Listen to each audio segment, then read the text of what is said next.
السلام علیکم دوستو آج ایک کہانی آپ تک پہنچانے کی کوشش کروں گا اور میں سمجھتا ہوں کہ یہ زندگی کی بہت ساری بہترین کہانیوں میں سے ایک کہانی ہوگی۔ یہ کہانی ہے ایک غریب شخص کی جس کی نئی شادی ہوئی تھی اور گھر میں روزگار کے جو سلسلے تھے وہ بڑے ہی تنگ ہوتے جا رہے تھے۔ اس نے بیوی سے مشورہ کیا کہ اب کیا جائے، تو دونوں نے مشورہ کیا اور مشورے کے بعد یہ فیصلہ ڈیسائیڈ ہوا کہ اب میں شہر جاؤں گا اور وہاں پہ جا کے پیسے کماؤں گا۔ چنانچہ وہ غریب شخص جو تھا وہ باہر چلا گیا اور وہاں پہ جا کے اس نے ایک کمپنی میں ملازمت اختیار کر لی۔ مہینے کے بعد جب اس کو وہاں سے تنخواہ ملی تو اس شخص نے کہا کہ میں یہ تنخواہ نہیں لوں گا، مالک سے کہا کہ میں یہ تنخواہ نہیں لوں گا۔ تو مالک نے وجہ پوچھی تو اس نے کہا کہ جب میں اپنے گھر واپس جاؤں گا تو سارے پیسے، ساری جو تنخواہ ہے وہ میں اکٹھی لے لوں گا۔ تو مالک نے کہا بالکل ٹھیک ہے، چلے اس طرح کر لو۔ چنانچہ اس غریب شخص نے کیا کہ کام شروع کیا، کرتے کرتے 1 ماہ، 2 ماہ، 3 ماہ، پھر سال، پھر 2 سال، 3 سال، اور وقت گزرتا گیا اور 20 سال اس بندے نے کام کیا اس کمپنی کے اندر۔ جب اس کا 20 سال مکمل ہوئے تو وہ شخص اپنے مالک کے پاس گیا اور اس سے مطالبہ کیا کہ میرے 20 سال کی اجرت مجھے دے دو تاکہ میں اپنے گھر چلا جاؤں اور اپنے گھر کا جو سسٹم ہے وہ ٹھیک کر سکوں اور اپنی غربت کو دور کر سکوں۔ تو اس کے مالک نے کہا میرے پاس ایک آفر ہے، دونوں میں سے ایک چیز تمہیں سلیکٹ کرنی ہوگی۔ اس نے کہا جی بتائیں کیا آفر ہے؟ اس نے کہا میرے پاس ایک طرف تمہاری 20 سالہ محنت کے پیسے ہیں جن کی جو تمہاری تنخواہ ہے وہ ہے، اور دوسری طرف 3 نصیحتیں ہیں، 3 ایڈوائسز ہیں۔ اب یہ تم پہ ڈیپینڈ کرتا ہے کہ تم دونوں میں سے کیا چیز لینا چاہتے ہو۔ تو اس نے سوچنے کا وقت لیا، 1 دن سوچا، 2 دن سوچا، 3 دن سوچنے کے بعد آیا اور اپنے مالک سے کہا کہ مجھے 3 نصیحتیں کر دیں۔ اگر ہم دیکھیں، میں دیکھوں، آپ دیکھیں تو ہم بظاہر تو اس بندے کو بڑا بے وقوف سمجھیں گے، اور 20 سال بندہ کام کرے اور 20 سال کی محنت چند سیکنڈ کے اندر، چند پلوں کے اندر گوا دے تو ہم اس کو بے وقوف ہی تو کہیں گے نا۔ بلکہ مالک نے کہا سوچ لو۔ اس نے کہا بالکل سوچ لیا مالک، بتا دیجیے 3 نصیحتیں آپ کیا کریں گے؟ تو مالک نے کہا میری پہلی نصیحت یہ ہے کہ کبھی بھی زندگی میں شارٹ کٹ استعمال نہیں کرنا، ہمیشہ لانگ وے پہ جانا۔ اس نے کہا ٹھیک ہے، دوسری نصیحت بتائیے جی۔ اس نے کہا جب بھی کوئی چیز دیکھو نا تو آپ اس سے باہر نہیں ہو جانا، اوور ریئیکٹ نہیں کرنا، بس ٹھیک ہے ایک نارمل روٹین میں ہی رہنا چاہے کچھ بھی ہو جائے۔ اور تیسرے نمبر پہ اس نے جب کہا کہ غصے کی حالت میں کبھی بھی کوئی فیصلہ نہیں کرنا۔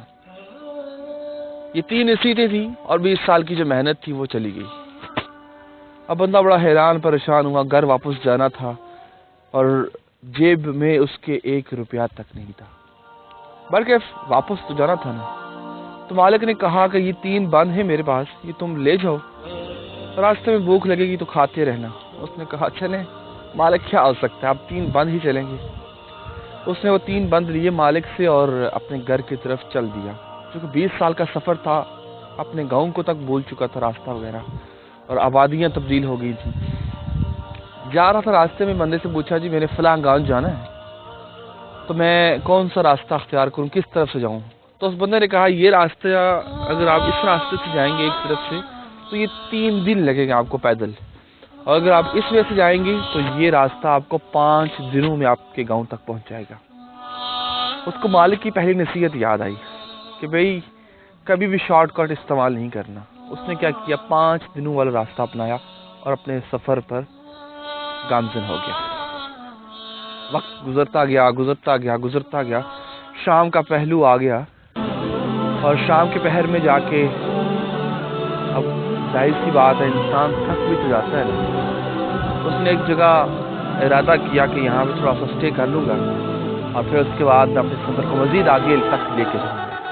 چنانچہ وہاں پہ جا کے بندے سے پوچھا تو اس نے کہا کہاں سے آئے ہو؟ اس نے اپنی پوری سٹوری بتائی۔ تو اس بندے نے کہا بہت اچھا تم نے کیا کہ تم نے وہ 3 دنوں والا راستہ نہیں اپنایا، ورنہ تمہیں وہاں پہ جنگلی جانور اور ڈاکو اور لٹیرے وغیرہ وہاں پہ تمہیں لوٹ لیتے اور جانور تمہیں کھا جاتے. تم نے بہت اچھا کیا. وہ راستہ ایک جنگل کی طرف جاتا ہے اور جنگل سے ہو کے گزرتا ہے اور جنگل میں تمہیں 1 سے زیادہ دن وہاں سے گزرنے میں لگ جاتا ہے. اس نے اللہ کا شکر بھی ادا کیا اور مالک کی اس نصیحت پہ عمل کیا تو پہلی جو نصیحت تھی اس کے وہ کام آ گئی.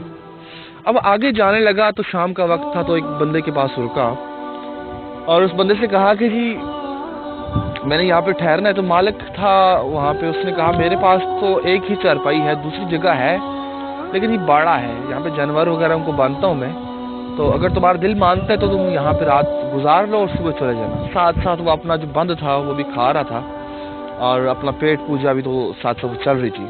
اس نے کہا چلیں ٹھیک ہے جی میں یہیں پہ جانوروں کے ساتھ سو جاتا ہوں. اور جانوروں کے ساتھ سو گیا. رات کو آوازیں آنا شروع ہو گئیں زور زور سی, ایسی جیسے کوئی چیز چلا رہی ہے, شیر کے داڑنے کی آوازیں آنا شروع ہو گئی. وہ بندہ فوراً سے اٹھا اور جا کے دروازہ کھولنے لگا.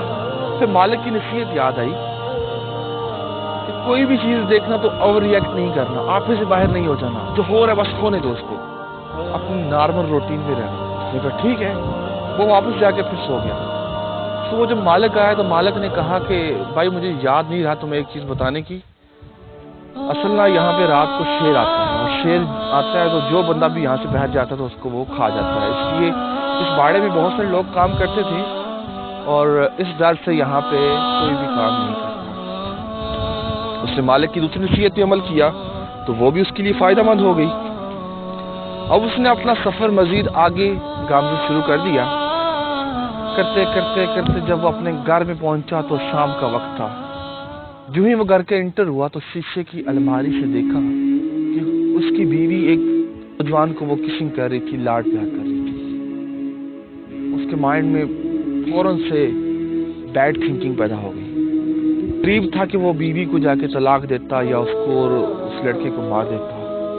اس نے مالک کی اس نصیحت پہ عمل کیا کہ بھائی غصے کی حالت میں کبھی بھی کوئی فیصلہ نہیں کرنا. اس نے مالک کی اس نصیحت پہ عمل کیا اور جا کے اپنے گھر میں ایک صحن میں تھی, یہ صوفہ تھا, وہاں پہ جا کے سو گیا. اور جب صبح کا وقت ہوا تو دیکھا بیوی نے کہ اس کا ہسبینڈ آیا ہوا ہے. اس نے جا کے اپنے ہسبینڈ کو گلے سے لگانے کی کوشش کی تو ہسبینڈ نے زور سے دھکا دیا اور کہا کہ تم لوئل نہیں ہو, تم میرے ساتھ وفادار نہیں تھی, میں نے تمہیں کہا بھی تھا کہ میرے ساتھ وفادار رہنا. بہت باتیں سنائیں. تب اس کی بیوی نے کہا کہ رات جو بندہ تم نے میرے کمرے میں دیکھا تھا وہ کوئی اور نہیں, تمہارا اپنا بیٹا ہے. جب تم یہاں سے گئے تھے آج سے 20 سال پہلے تو میں امید سے تھی اور یہ تمہارا واحد بیٹا ہے جو ہمارے پیار کی نشانی بھی ہے. اور رات اس کا جنم دن تھا, 20 سال کا ہو چکا تھا اور جس وجہ سے میں اس کو لاڈ پیار بھی کر رہی تھی اور اس کی جو سالگرہ تھی اس کو ہم سیلیبریٹ کر رہے تھے. تو اس نے مالک کی اس تیسری نصیحت پہ بھی عمل کیا تو اس کی زندگی بھی بچ گئی اور سب یہ چیزیں ہوتی ہیں کہ جب آپ کو کوئی بندہ نصیحت کرتا ہے تو کوشش کرے اس نصیحت کو بندوں کے ساتھ باندھ. ہو سکتا ہے کہیں کہیں زندگی کے ایسے موقع بھی پیدا ہوتے ہیں جہاں پہ آپ کو یہ نصیحت کام آ جاتی ہے. اس کے پاس اب ایک ہی بند باقی بچا تھا. 20 سال کی جو محنت تھی وہ تو چلی گئی, پیسہ چلا گیا, سب کچھ چلا گیا, لیکن اس 20 سال کی محنت کے نتیجے میں 3 نصیحتیں اس کی زندگی کے اہم ترین لمحات میں شامل ہو گئی. برکہ اس نے بیوی کو ساری کہانی سنائی. اس نے کہا ایک بند باقی بچ چکا ہے تو چلو اس طرح کرتے ہیں کہ یہ بند ہم کھا لیتے ہیں. اس نے بند کو کاٹا, بیچ میں سے 20 سال کی جو اجرت تھی اس کے مالک نے اس بند میں باندھ دی تھی, یعنی اس کے اندر پیک کر دی تھی. تو یہ ہوتا ہے کہ کبھی کبھی اللہ انسان کو آزماتا بھی ہے اور کبھی کبھی جو نصیحتیں ہوتی ہیں وہ انسان کی زندگی میں رنگ بھی لے آتی ہیں. امید کرتا ہوں کہ یہ نصیحتیں ہماری زندگی کے اندر بھی ایک اہم کردار ادا کر سکتی ہیں. اور اگر آپ کو یہ کہانی, یہ سٹوری اچھی لگی ہے تو پلیز اس کو شیئر کیجیے گا اور میرے چینل کو ضرور سبسکرائب کیجیے گا. میرے چینل کا نام ہے سعدی آن لائن, یوٹیوب پہ میرا چینل ہے. اور اگر آپ مجھے فیس بک پہ سرچ کرنا چاہتے ہیں تو RJ محمد صدیق, RJ MUHAMMADSIDDIQUE. ہمارے چینل کو ضرور سبسکرائب کیجیے گا اور ویڈیو کو ضرور شیئر. بالکل جناب, انشاءاللہ اگلی ویڈیو اور اگلی کہانی کے ساتھ پھر حاضر ہوں گے. تب تک کے لیے دیجیے اجازت. اللہ حافظ.